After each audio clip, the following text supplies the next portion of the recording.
بدلتے رہیں۔ اختتام میں جناب امام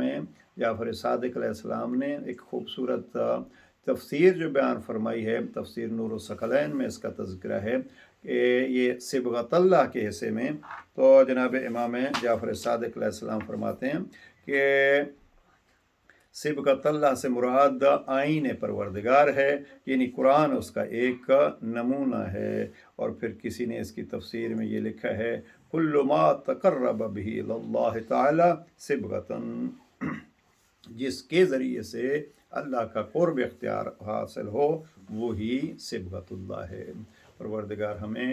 قرآن مجید کے دستور پر عمل کرنے کی توفیق نصیب فرمائے۔ ماہ مبارک رمضان میں یہ سلسلہ ٹی وی پہ بھی آئے گا اور جاری ہوگا۔ پروردگار ماہ رمضان کی برکتوں سے ہمیں فائدہ اٹھانے کی توفیق نصیب فرمائے۔ السلام علیکم ورحمۃ اللہ وبرکاتہ۔